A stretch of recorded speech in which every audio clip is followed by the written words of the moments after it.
initiative. But when the voters have their say, their will must stand.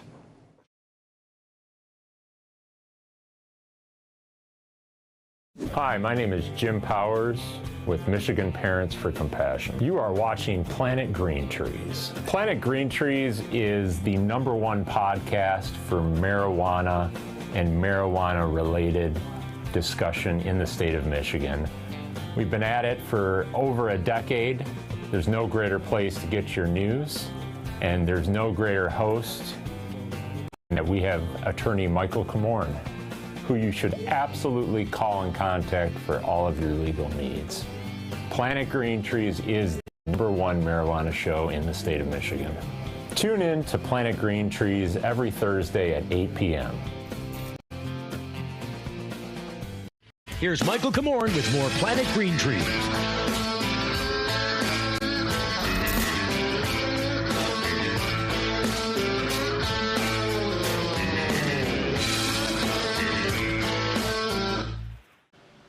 All righty, thanks for staying with us. You're listening to Planet Green Trees, episode number 485.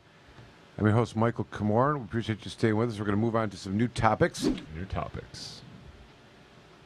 Which include, let's start with this one. Jamie, I know you criticized us maybe semantically in spirit. Michigan will allow cannabis businesses to apply to standalone adult use adult use licenses starting March 1st. I don't know how we framed it in however it's being described, and the ways in which we find ourselves giving legal advice is that LARA will not, or the MRA will not, grant an application for recreational unless the individual has a medical license until the year of 2021. That's how, December of 2021. What this announcement says is that they will begin to. It's not what it says, by the way. Well, what doesn't say?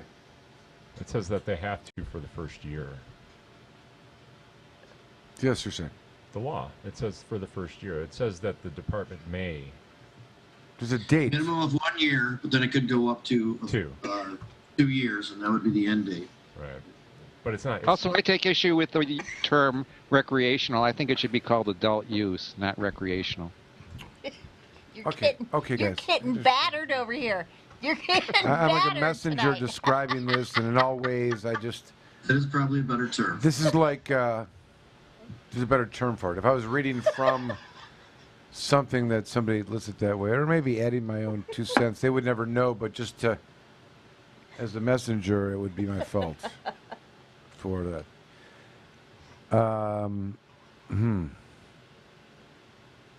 So, this is... So adult use licenses are opening up early, huh?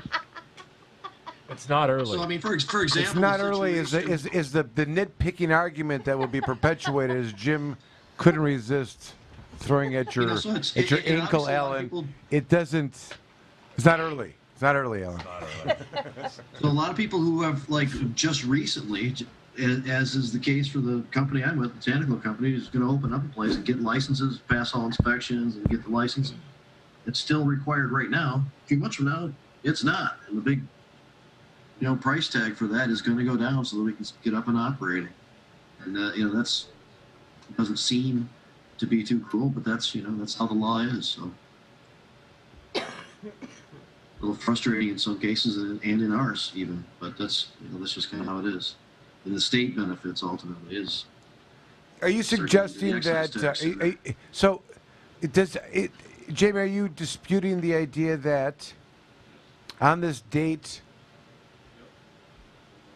an individual or anyone else that would attempt to be an entity, become an entity of some kind, would not be able to apply for a adult use license, one of the big five or the little four, whatever you want to call them, that the middle three?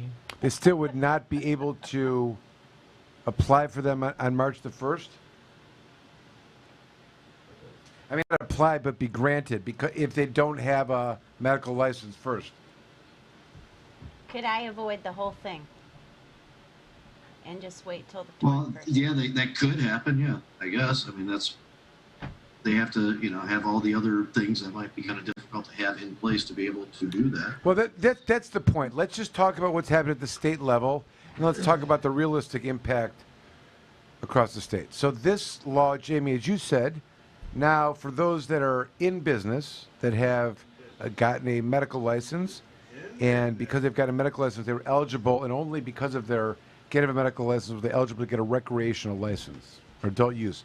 And the adult use license is written in the ordinances across the state, if any, that in order to get a recreational or adult use license, you have to have a medical license first, because that's the way that the state is interpreting that, okay? And it has been this way, and it remains that way, and the idea has been that it is going to remain that way until a certain time. We talk about the years. I swear there's a date. I swear that there's an actual date listed. I think it's December 21st. I'm going to say that. Maybe it's in the administrative rules. Maybe it's not in the statute. Maybe the statute allows them to change it. But there was a rule at one point. But nevertheless, they've always. I've never denied that they had the right to amend and justify. If justified, change the rules to help the industry. And Jamie, what you were saying is the impact for you and your entity and existing entities is that now, when the renewal comes up for their medical, they may not need to get a medical. They can just keep the recreational because it's no longer required by the state in order to keep or get a recreational license. What I think the other impact is for all the people that may not have been able to pre-qualify for a medical license but would qualify for a recreational license, right? Because capitalization requirements not the same. You've got same criminal background check, not the same. The process is a little easier overall, generally speaking. Not easier, but less demanding. They've figured out ways to check what they need to do without as much demand for resources, etc. But nevertheless, I don't think there's a doubt that when you look at the two thresholds of approval for an applicant for a MMFLA and an applicant for a adult use license, the adult use is much lower threshold. And my point is that this law would suggest that on that date, March 1st, people who would not normally qualify for MMFLA can certainly get pre-qualified for the recreational license. We would agree about that, right? Okay. Now, with that being said, does this change anything throughout the state in terms of opportunities for, people that who would normally not be eligible to get a recreational license, would not be able to get a recreational license because they were unable to meet the requirements of an MMFL license, capitalization, etc. I'm going to suggest, and we can argue about this, the answer is no, because still the amount of inventory that exists in the state is limited.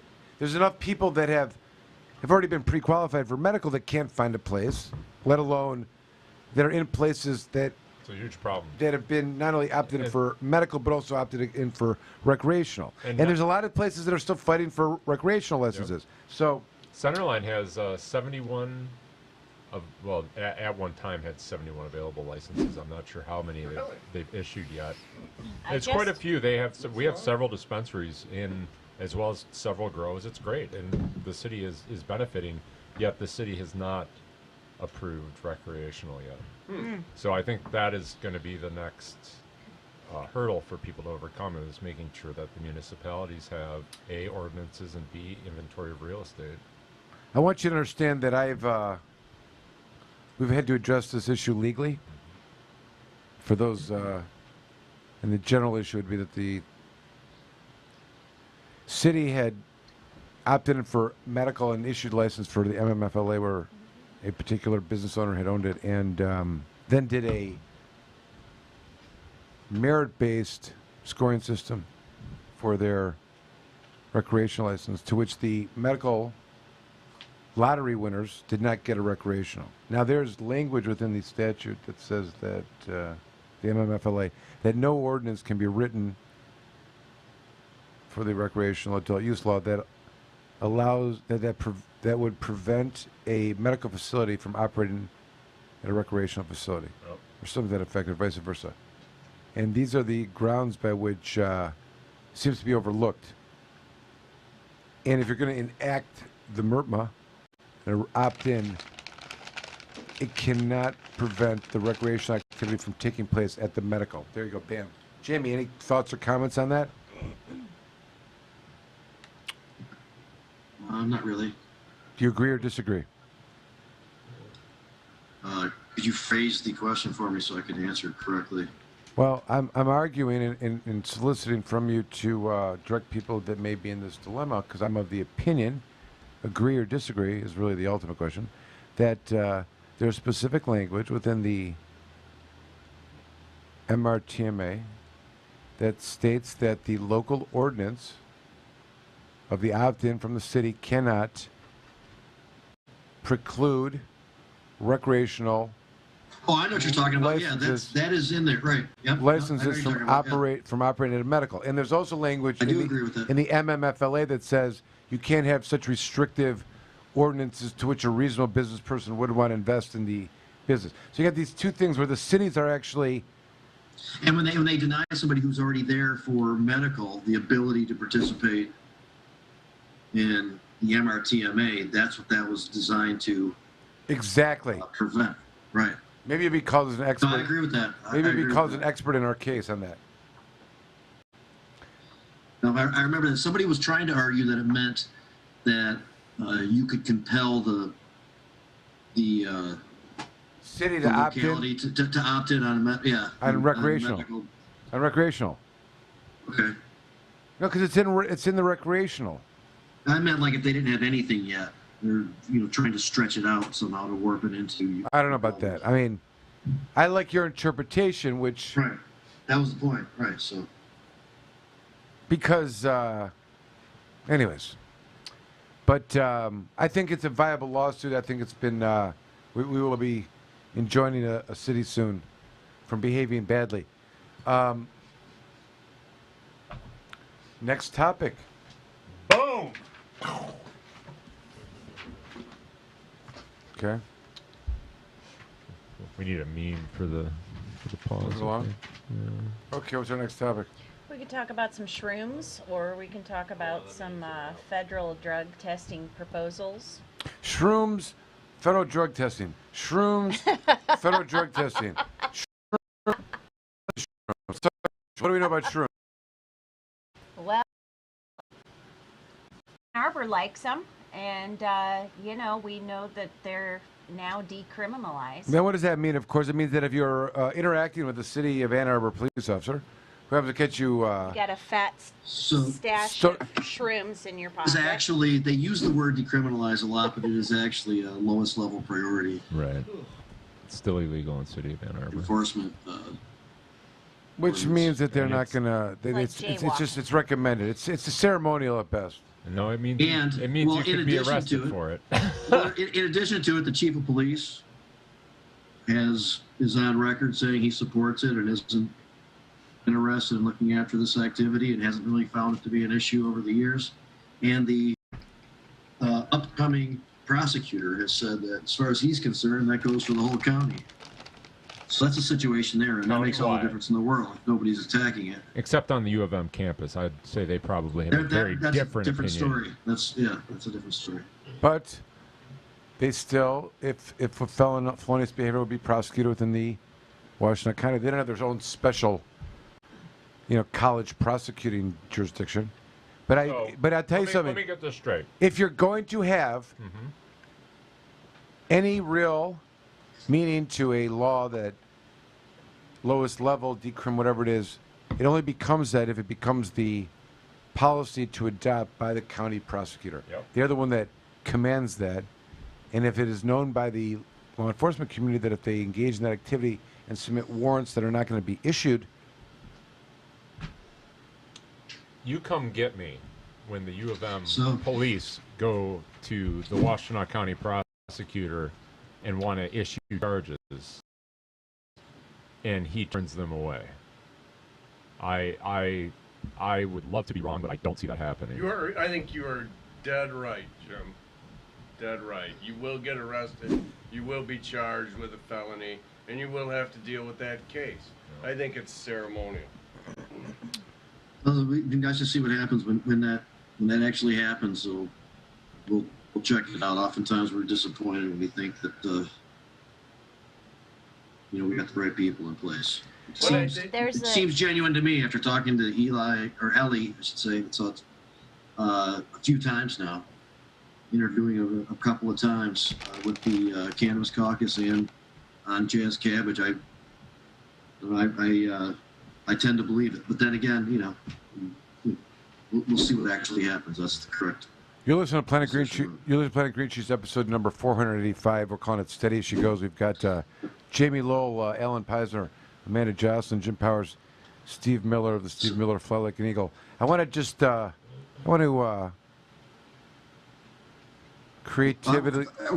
We're still talking about the same topic, right? We are the magic mushrooms, and I wanted to I wanted to kind of do some creative, maybe call it a creation of some kind.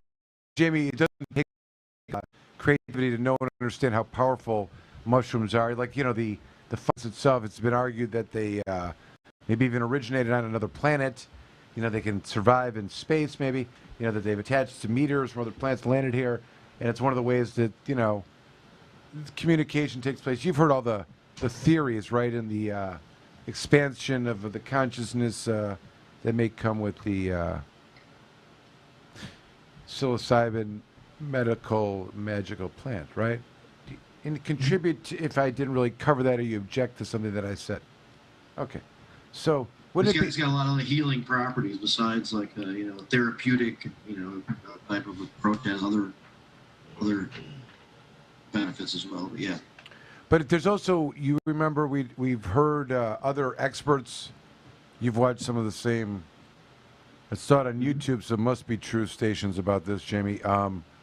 But amongst the other ecosystems of plant life, it is unequivocal that the mushrooms dominate, right? They dominate so much in the sense that if they want deer to come into their, valley, they will kill certain stuff. They'll create certain bacteria. They'll grow certain plants and make them come here. And other birds like come over. where they can come. And there's other animals will shit there, and then they'll create certain stuff, and they'll bring like certain birds just to make this environment happen. So what I was saying is, wouldn't it be funny if like the mushrooms have taken over in Ann Arbor as well, and they got the Eli, and he's like, oh, I will, blah, blah, and they got all the, and it's...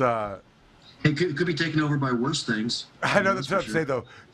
We could start that thing going a little bit, but it's just because of the power of it, right? It's funny that because they do kind of, they underground, they become huge, right? They can grow deep, and like spores go all over the place. Spores go all over the place. They can travel and attach to things, right? Isn't that the theory, though? There's some theories that we are of the mushrooms, part of the YouTube learning experience. We find out that we split off about 650 million years ago.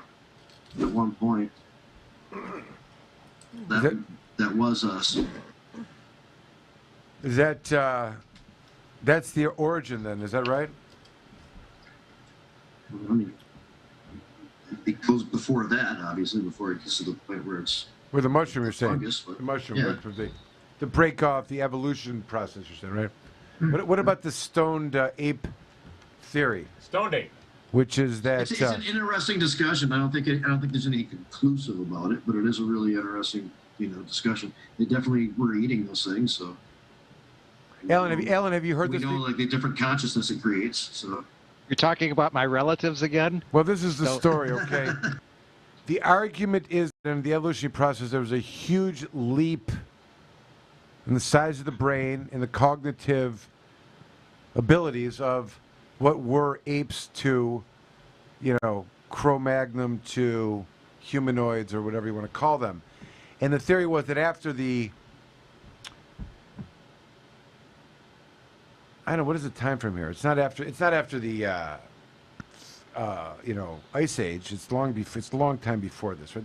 We're talking, right, evolutionary. So it's got to be millions of, right? Yeah. But it's some idea being that they came down from the trees maybe it's an original Ice Age or something like that. And there was, mushy fields that grew mushrooms, and they lived there. Their eating of the mushrooms is a regular part of their diet. Yeah. Increased the synapses, their thinking, the processing, thought. Learned which ones not to eat. And it expanded their ability to, become hunters and gatherers, and then, right? Yeah. And then on to, what are they?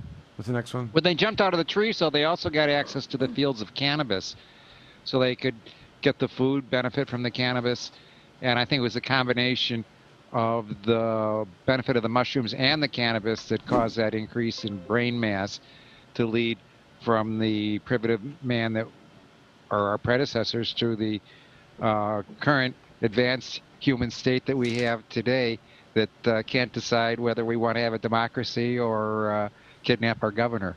Now, Jamie, I was going to question, we've made the position and taken on, I think, actually proven by an error rate of 0.0001. There's our error budget on this, but we've established that the human cells, original cells, split off from the cannabis plant, I thought. And the evolutionary process began there, not with the mushrooms. Please, cite your scientific sources there on the fungi. My scientific YouTube source was what's his name, Paul Samet or something like that. Samways? No, I'm talking about the famous mycologist or expert in the area. Yeah. That is who I heard it from in an interview. He's very smart. He was like a Harvard professor. He wears a mushroom hat. Mushroom hat. His hat is made of a mushroom. Roger. Exactly. Albert Hoffman. But Jamie, I think I have you on record. And just because I'm a lawyer and I'm preaching these days that the judicial branch is the only branch of government that will ever hold anyone to the truth. It's the only branch of government that has the concept of competency to speak and be taken seriously as a witness. And we certainly have the concept of which we call impeaching a witness for their veracity and truthfulness. Nowhere else in government does that happen. So, excuse me for my vetting of that particular issue.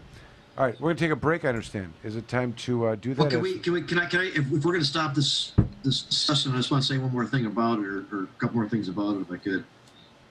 The group that pulled this off, Decriminalize Nature, did a really awesome job. I had Julie Barrett on, who was the head of that organization, and also helps out people with understanding these types of substances and how they work, and how they get through these experiences and other things. And then the following week we had City Council member Ann Bannister. And one of the really interesting things about this process, of course, our good old friend Chuck Green was a driving force on this group too, and many others who we know, Colin, McDougal, Murder. Slay. Yeah, and they presented really good information. They brought in experts and to these council meetings, and before they were expecting there to be a vote, and not expecting them to be unanimous. So they voted earlier, and they were all unanimous than expected. So that was like an added bonus to their whole process there. And there's one more part to there's currently still funding for this type of enforcement. And they are going to work to try to get that out. And Bannister, the city council person, is working with them to try to remove that, to help give it a little bit more strength. Those guys deserve a lot of credit. They did a great job of how they did that. And they gave credit to people such as us for paving the way with cannabis first to help them out with people's ability to have a little bit more of an open mind in these things, and to already kind of have a system to use and stuff like that. But it was a great victory for those guys. And then now they're working in like 9 other cities right now or something like that. So. Wow. Well, I wish them the best. I mean, obviously, a lot of us feel that the drug war is a failed exercise, and that the more enforcement that we can get rid of, the better for everybody, and to finally reach a point where adults can make decisions surrounding their own bodies, and that we treat addiction as a health problem as opposed to a public safety issue. Right, and then especially what we're talking about between cannabis and the psychedelics, generally in those classifications of medicines don't fall under the category of addiction and abuse. Right. I'm sorry, they just don't. No, they don't. I guess they could at some point, like Jim has said in the past, and I agree with that. Anybody can become addicted to anything and abuse anything. Yeah. That is true. Yeah. As soon as it becomes a negative influence on your life, yet you continue to indulge at the same rate, you are addicted to it. You are making a poor decision. But these medicines, the psychedelics and cannabis, you know, don't fall, I don't believe them to fall in that category, nor do they seem to be a dangerous drug, and they seem to help a lot of people out. Yeah. The problem with all of this, and continues to be with cannabis, even to this day, 2 years into full legalization, or so we think, in this state, and we still have the cops out there trying to figure out how they can enforce it. Yeah. So Jim, like you said earlier with the U of M Department of Public Safety officer, and those guys are certified police officers. They can arrest you. They can arrest you. They can submit a case to the prosecutor, felony case. So, and you know what I've heard about the new guy going in, going to be taking the helm at the Washington County Prosecutor's Office, is I would like to believe he's going to be instructing his people not to authorize any charges on these cases. Yeah. We'll see. But, you know, is he going to have that hands-on thing? The Washington County Prosecutor's Office is a fairly big prosecutor's office. There's a lot of people in there. There's a lot of department heads in there. You know, we had a case, cannabis case in Eaton County 3 weeks ago. Oh, charged with a felony. No, it's not a good You know, place that's to a be. tiny county. Yeah. So you know that prosecutor knows what they're doing when they're charging that case, even though the people have spoken. And it shouldn't be anything more than a misdemeanor. Isn't Eaton County, isn't that Rick Jones? That's Lansing area. It's, that's Rick you know, you Jones have County. Ingham and Eaton. I think the city He is, he's close to being the sheriff again Yeah, that's right. of Eaton County. Really? Yep. Yep. He's up for election this year. Just But- wait till Rick Jones. I heard it looks pretty good for him. Yeah. They like him in Eaton County. But he's pro-cannabis, right? Rick He was Jones? sheriff for 30 years. Yeah, he's the one that actually allowed it to move forward. at Well, he one was point, on the board. Oh, even though he has not been a no, great friend for a no. long time. You're talking about what was the guy? What was the dude's name on the board? Not Rick Jones was not him. Jamie, you know, don't you? Starts with an R. I don't. Which board are you talking about? The MMFLA board. The old one. Rick Johnson. Maybe? Yeah, there's Rick Johnson, who was the former lobbyist. Yep. That's who you're thinking of. Is Rick, that his what I'm own thinking? Because he was Yeah. running set of my. issues, yeah. I was on one of those work groups for the MMFLA work group. Exactly, Oh. that would have been Rick Johnson, And yeah. he was on. He was Yeah. the leader of my work group. Rick Jones is the I was thinking it was senator. He was the When head- he was a head of the representative- Judiciary Committee. Yeah. Before he did his full time as in the Senate, he introduced the marijuana bars bill. Yeah, he And, did. then when he went over to become senator, he reintroduced it again, and it was kind of interesting in hindsight now. Just a quick Marijuana point He of was order. acknowledging that there'd be a place where you could go to get cannabis and stuff. It was, Quick point of order. Are we on break? No. No. No, but we should go to break, so we're going to. You're listening to Planet Green Trees. We'll be back. The Planet Green Trees Show. Join the Michigan Medical Marijuana Association today, michiganmedicalmarijuana.org. The MMMA is focused on the well-being and safety of medical marijuana patients. The MMMA site provides the most comprehensive and up-to-date news on legal issues, politics, research, cultivation, as well as the various strange products and methods of cannabis use. Come join the discussion with the most knowledgeable and passionate advocates in Michigan today. michiganmedicalmarijuana.org.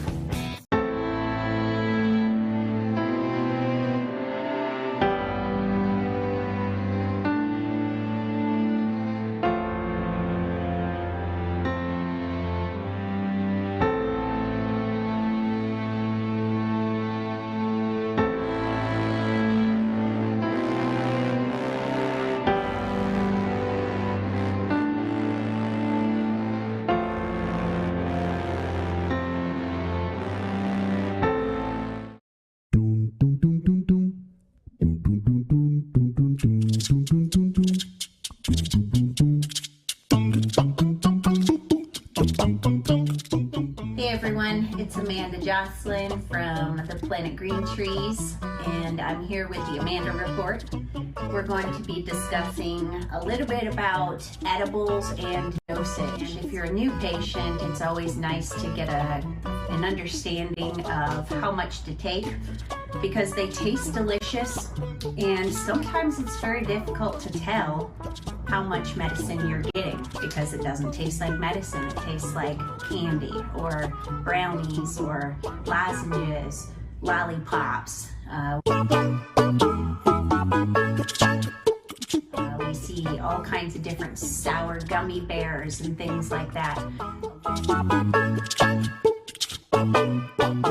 A lot of different choices when it comes to edibles. In addition to those things, you could also dive into the area of Rick Simpson oil, or RSO as it's commonly known. One of the important things to remember is that edible dosage is going to vary greatly based upon the individual user. People may be in a line and each of them are given a 100 milligram gummy bear, and if each of them eat it, they're all going to have very different experiences based upon their metabolism, based on medications that they're currently taking, based on their own just hormones. When we're talking about dosing, it's really important to consider all factors. If you're new to cannabis, your tolerance hasn't really built up that much, then you're going to want to take a low dosage and work your way up. Edibles take approximately 35, 45, sometimes an hour to kick in. So don't be fooled and eat a corner of an edible and think that it's not going to work and then just eat the rest of it, because you might wake up and it's going to be 2 days from now. And unless you are really looking for a good sleep, maybe you don't want to sleep for 2 days. So the good news, no one has ever died from the use of cannabis in the documented history.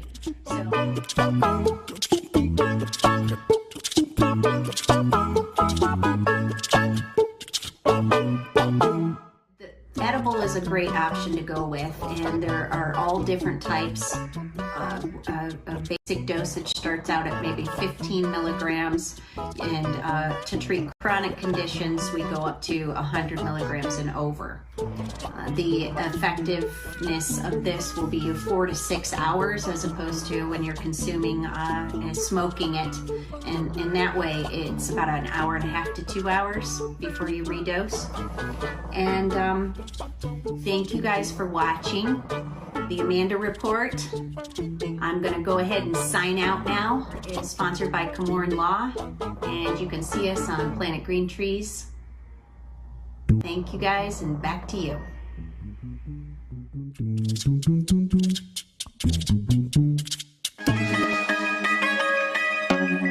Rise up. Rise up. Rise up. Rise up. Stand tall so we all can see the way. Never thought that I would ever see a better day. Common sense, yup. Come together, could we? Can we? Come with me, tribal see. Come with me, tribal see. Come with me, tribal see. Rise up, the time has come, y'all. Rise up now, trust we won't fall. Rise up, lifting high both hands. Rise up, together we stand. Rise up, the time has come, y'all. Rise up now, trust we won't fall. Rise up, lifting high both hands. Rise up, together we stand. Gotta make a way, pray ain't from the need. If I'm winning, we all can eat, it's true indeed. By the politics, the government, philosophically, you know we all want freedom and democracy. Freedom and democracy. Freedom and democracy. Rise up, the time has come, y'all. Rise up now, trust we won't fall. Rise up, lifting high both hands. Rise up, together we stand. Rise up, the time has come, y'all. Rise up now, trust we won't fall. Rise up, lifting high both hands. Rise up, Together we stand. I meditate on words and I turn it to poetry. Diversity, reaching universally. New beginning, follow me to peace and harmony. Oh, everybody rise and believe. Everybody rise and believe. Everybody rise and believe. Rise up, the time has come, y'all. Rise up now, trust we won't fall. Rise up, lifting high both hands. Rise up, together we stand. Rise up, the time has come, y'all. Rise up now, trust we won't fall. Rise up, lifting high both hands. Rise up, together we stand. Rise up and look, this song has got you hooked. When we unite around the world, the power's took. Rise up and look, this song has got you hooked. When we unite around the world, the power's took. Rise up, the time has come, y'all. Rise up now, trust we won't fall. Rise up, lifting high both hands. Rise up, together we stand. Rise up, the time has come, y'all. Rise up now, trust we won't fall. Rise up, lifting high both hands. Rise up, together we stand. Unity over division, that's worldwide, baby. Rise up.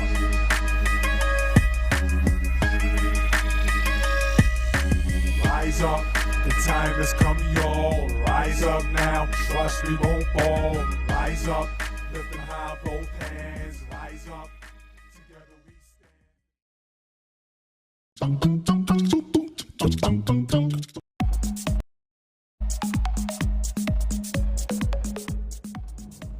Amanda Joslin with the Amanda Report, sponsored by Komorn Law and aired on Planet Green Trees.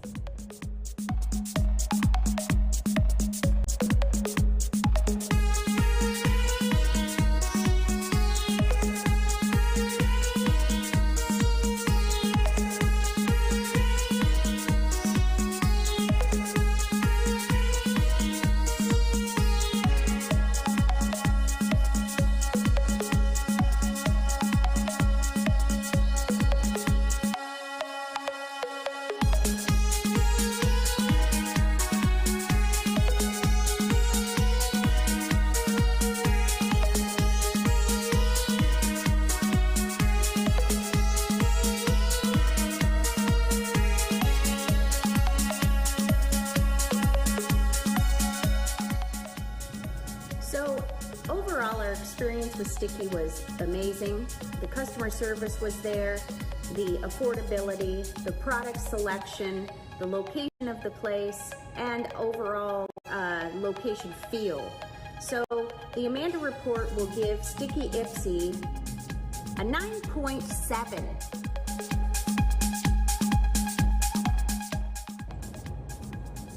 out of 10.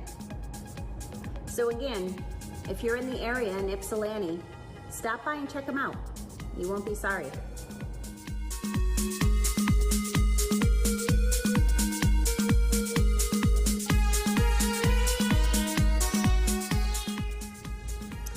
And folks, this is Amanda Joslin with the Amanda Report signing out. Stay safe and we'll see you next time.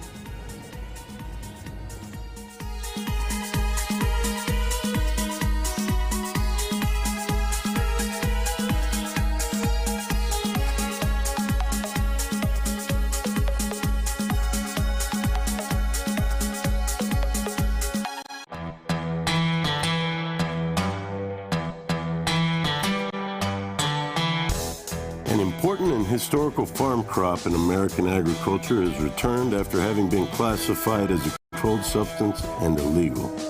On December 20th, 2018, the President signed the Farm Bill, also known as the Agriculture Improvement Act of 2018, into law. The signing of the act was great news for the hemp industry, which amended the definition of marijuana in the Federal Controlled Substances Act. Hemp is now defined as the plant, Cannabis Sativa L, and any part of the plant, growing or not, with less than 0.3% THC concentration on a dry basis. The plant itself is no longer a controlled substance. Hemp is one of the most versatile plants on earth. From clothing, fiber, paper, building materials, hempcrete, biofuels, CBD, and medical uses, It has been a part of America's industry for over 200 years. Even the United States Constitution was drafted on hemp paper.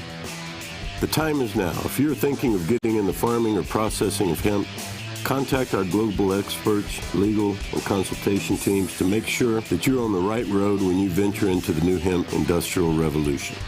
Michigan Hemp Industries has been a leader and advocate for the return of the hemp industry, so come be a part of the new revolution in agriculture in Michigan.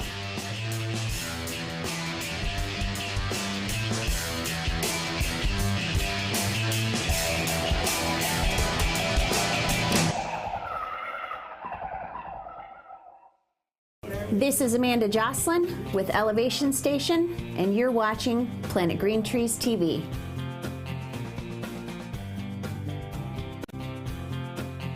And now back to more Planet Green Trees.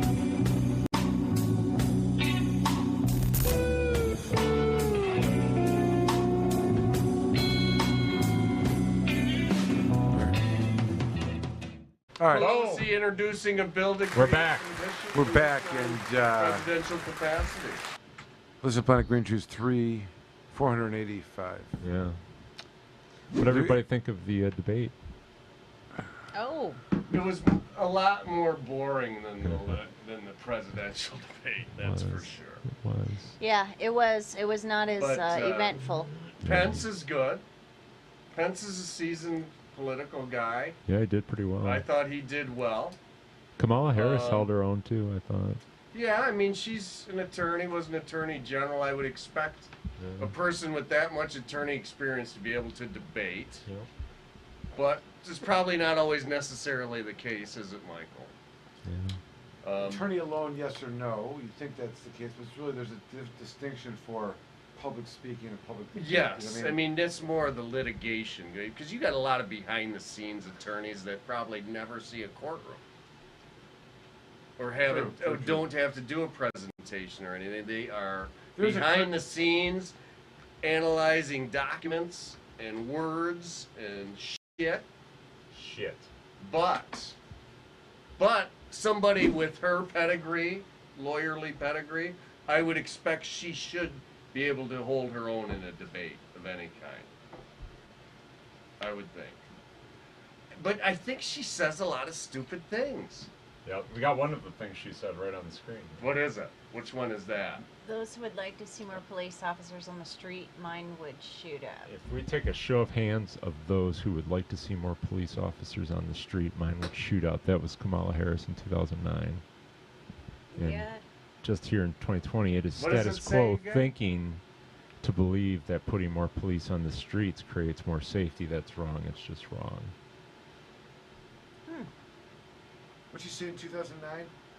She If we said take she wants more cops on the street in She 2009. wanted more cops back in 2009. Now she says And you know what? That's we've We got want some but we Mike don't. Pence doozies peppered in there But too. we do. I mean, that's Well, it depends on what That's she's how it doing We- for. Pence has always been a train wreck, and when he was in Indiana, we knew he was going to be bad news for us, and he always has been. But I'll tell you what, Kamala Harris put a lot of people in jail for marijuana. She certainly did. Yeah. But and then one of the Certainly did. things that bothered me about her is she went on some radio show at the beginning of her campaign for the presidency when she was running for the Democratic ticket, and I think she was saying to these radio hosts like she was one of them. She was a homie with them. And yeah, I smoked weed in college. And the way she was saying it is like she was not real. She's not real in that regard. She's grown up in the life of privilege. Yeah. She doesn't, and then she's trying to just placate and I can't think of the word I'm looking for. Pander? Yes. To the regular people, if you will.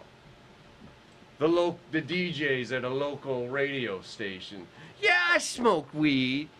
Yeah, she's. It was one of those. Get It in was with like the guys. that bothers me. It bothers me about her that she is fake. Well, Yeah, I don't think like she that is either. fake. It should That's be- my read. That's my perception. I think she is fake, and she would sell out this country in a minute. That's my own perspective. Yeah, she is. All right. I think it's disturbing if she says that. I think what you can draw like a fair. If she's smoked marijuana and led the charge of the convicting those of marijuana, that is hypocrisy at its greatest. Yep. You don't brag Well, about that it is, but- and getting away with it, and also claim your statistics as And being. you can make a turn, such as myself. I smoked weed in my teen years occasionally. I became a police officer. I didn't smoke weed for a long number of years. And then I got out of being a police officer, became a patient, blah, blah, blah. Been hanging out with you guys for a long Don't time. blame us. Do not And blame- my perspectives on all of it have become real, have changed. It's reasonable. I don't look at it, things from that. Like, I have made an actual change. Like, I can go back and say, yeah, I arrested people for that plenty of times. Not really proud of that, but that was the job at the time. And that's what I thought I was supposed to be doing. And it was illegal, and we were out to be arresting people for illegal things. And that's what we did. And that was the rules in the game, and I played it. And like every job I try and do it well. But I've fully changed my perspective on it. Whereas somebody, like, when she says it, I'm just not feeling a real vibe there. I'm sensing that she's just saying whatever the hell she's got to say to get a vote. Yeah, I And it's agree not with you. any I don't trust her. genuine. Did they discuss the marijuana issue in the debate? No. She Did made she? a brief mention to across the board legalization day one of Biden and Harris. She said something to that effect. They did not. She said get they into- were going to decriminalize and expunge. There we go. There we for go. past convictions. But the But they problem is just what touched they on it, that was say it. and what they do are generally they say, but then they don't do. Yeah, I don't anticipate. I don't really think any one of them does anything. Because Joe you know, Biden I hates don't have marijuana. faith in any of them. He really does. I mean, if that is not clear to anybody, I don't know what else makes it clear. Joe Biden despises marijuana, period. Yeah, he's an older gent. I mean, he has not changed on the issue. He says he's thinking about evolving on the issue or something to that effect, but he has not. Trump has done more in the area of marijuana than more people like to think or give him credit for. He released that Alice woman from prison, that grandmother was serving time in federal prison for marijuana. He gave her a pardon, released her from prison. He is in favor of the right to try, Roger which Stone. that goes along in Roger Stone. with the what we were talking about earlier with the psychedelics. That's all going to come under and get legal to the Trump. right to try. Trump is in support of the chief law enforcement executive if he gets another term. If you and I'll tell you one thing right now, and if Biden gets in, the psychedelics are moving nowhere in this country as a form of a therapeutic or something people can choose to use, even recreationally. You get Biden in office, that's stopping. You get another term with Trump, that ship may fly on a right to try, which he believes in. And he said that publicly. That's my own opinion. But it's based off things I've seen and observed out of the candidates. Is the Amanda's report ready? Michael's had Dirty enough. Dan. Michael has Dan. Well, had just to enough set the of my stage, speech. on the Amanda report. This week, we had an opportunity. It happens to be the Botanical Company's 1-year anniversary this month, the whole month. But we're lucky enough to be able to go up there and take a look around, get a little tour, and talk with some of the leadership over there and report back. So Some of the things that you'll see in the Amanda report can also be found on YouTube as we speak now, but we'll be playing that shortly. One of the things that we would like to shout out about are the redemption line. I don't know if you guys can see this here. It's got a cool little tube there, and it's a glass tube, and there was some delicious kalkushka in there, and I recommend it highly. No pun intended. All right. Pun intended. So, Jamie, why don't you tell us a little bit about what you guys are doing this month for your 1-year anniversary shindigs? There's stuff going on. Instead of having like, we had it anticipated doing a large celebration at one time, a long time ago, pre-COVID pandemic scenario, stuff like that.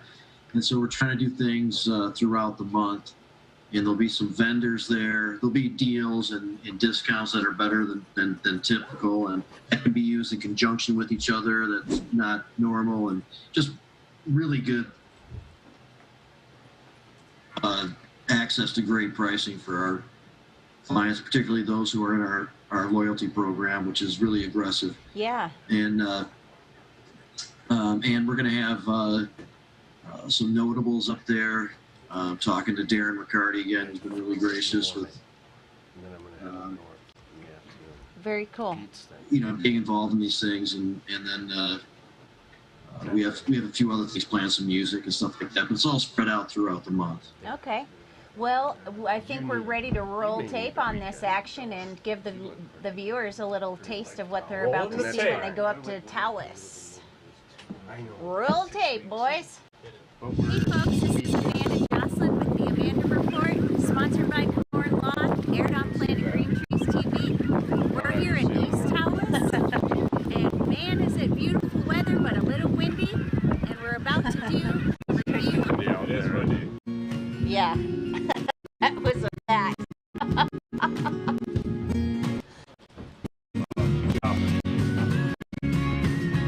That was a fun field trip.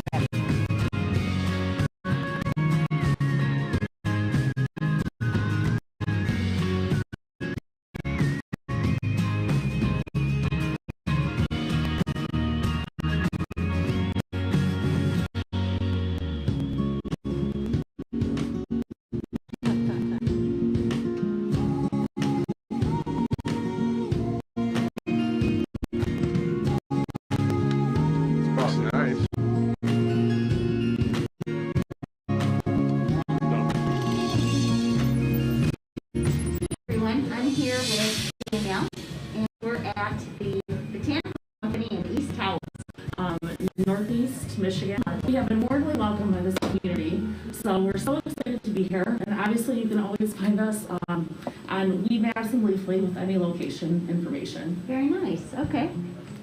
All right. So let's hear about some of the products that you carry here at the Botanical Company. Definitely, flower is a fan favorite here, so we want to make sure that our flower selection is very strong. And then obviously, we're always listening to our guests and making sure that any new products coming online, we're getting them in as soon as possible. They're available for sure. Tell me about another thing that may make Botanical Company a little unique. I would say it's our aggressive loyalty program. Taos is a fantastic tourist town through the summer months, but we know once those tourists leave, we have to make sure that we're doing right by our local demographic. So we wanted to make sure that our loyalty program was aggressive for them. So they were coming back and spending their hard-earned bucks and getting the best facility being built as we speak in Lansing. Such a strong cannabis culture there. That will be our cultivation, processing, and provisioning. That really is our flagship location. Very exciting. So November 1st, we hope to have provisioning open there. So we're just over the moon about that. Yeah. And then also, up in the wonderful town of Kalkaska. Such a great cannabis vibe in that town, we love it. We're going to be opening provisioning and then also social use lounge, which is just, we're so excited to be able to come and get your products. They're right next door to each other. You can come and shop and go next door and just check out some music or hang out, and we're over the moon about it. I can't wait. Yeah, us too. Us too. So I guess we'll have to be making another trip up north to take a look at not only the provisioning center but also the lounge. And I understand there's going to be some awesome Kalkaska Kush. Oh, Kalkushka. Kalkushka. For our friends at Real Leaf Solutions. Very nice. And it is something that you can currently find at Tawas Store, and we will be obviously providing that at all of our locations, and it is phenomenal. Try it if you can find some. So keep your eyes open, folks, and we'll be reporting more with their Lansing location and their Kalkaska location.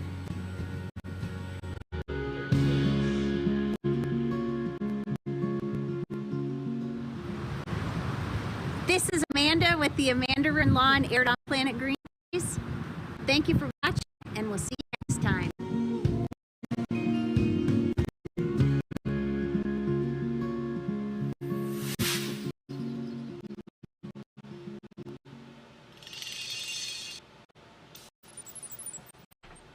And now back to more Planet Green Trees.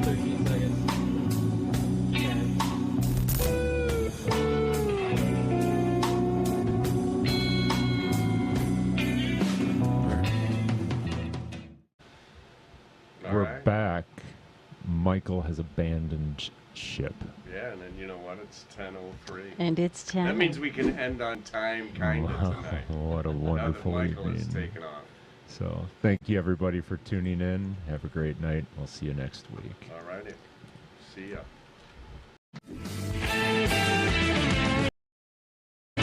The Planet Green Trees Show. Join the Michigan Medical Marijuana Association today, michiganmedicalmarijuana.org. The MMMA is focused on the well-being and safety of medical marijuana patients. The MMMA site provides the most comprehensive and up-to-date news on legal issues, politics, research, cultivation, as well as the various strange products and methods of cannabis use. Come join the discussion with the most knowledgeable and passionate advocates in Michigan today, michiganmedicalmarijuana.org.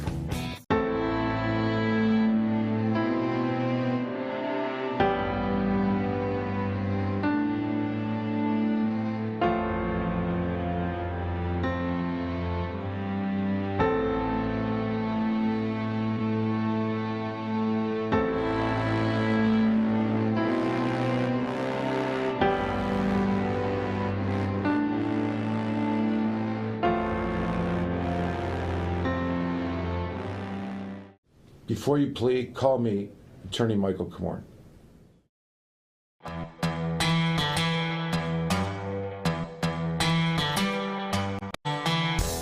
An important and historical farm crop in American agriculture is returned after having been classified as a controlled substance and illegal.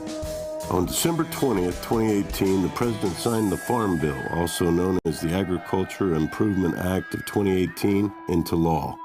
The signing of the act was great news for the hemp industry, which amended the definition of marijuana in the Federal Controlled Substances Act. Hemp is now defined as the plant, Cannabis Sativa L, and any part of the plant, growing or not, with less than 0.3% THC concentration on a dry base. The plant itself is no longer a controlled substance. Hemp is one of the most versatile plants on earth. From clothing, fiber, paper, building materials, hempcrete, biofuels, CBD, and medical uses, it has been a part of America's industry for over 200 years. Even the United States Constitution was drafted on hemp paper. The time is now. If you're thinking of getting in the farming or processing of hemp, contact our global experts, legal, and consultation teams to make sure that you're on the right road when you venture into the new hemp industrial revolution. Michigan Hemp Industries has been a leader and advocate for the return of the hemp industry, so come be a part of the new revolution in agriculture in Michigan.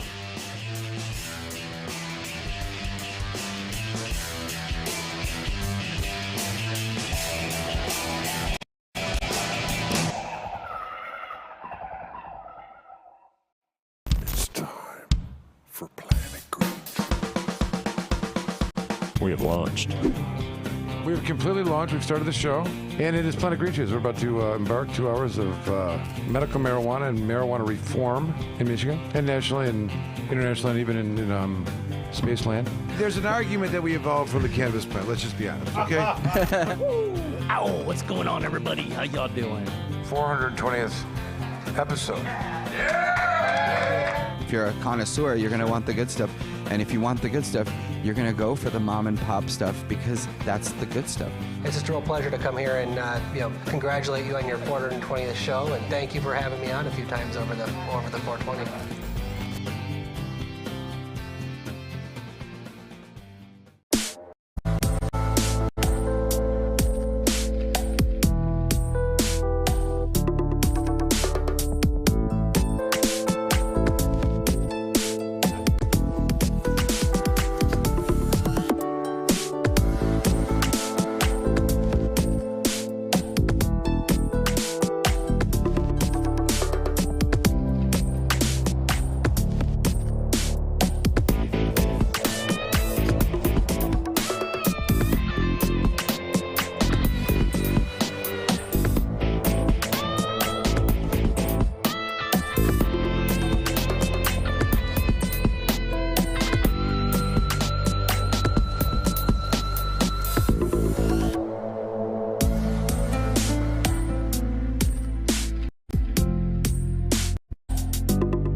Dr. Bud Green here. Welcome to our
Komorn Law.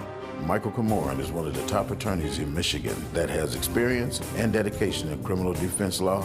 Komorn Law can take your case from arrest all the way from trial, appeals, and even to the Supreme Court.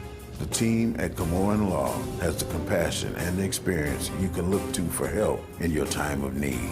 Komorn Law has over 25 years experience in criminal defense. We have accomplished numerous legislative changes through community involvement and lobbying. Our award-winning law firm has a reputation like no other for keeping overreaching government accountable and in check. We have built Komorn Law for people who need lawyers to stand up to the system, fight back and win. Once we become your lawyer, you become a part of our family. Don't settle for less, just ask our clients. Komorn Law, the best damn criminal defense lawyers, period.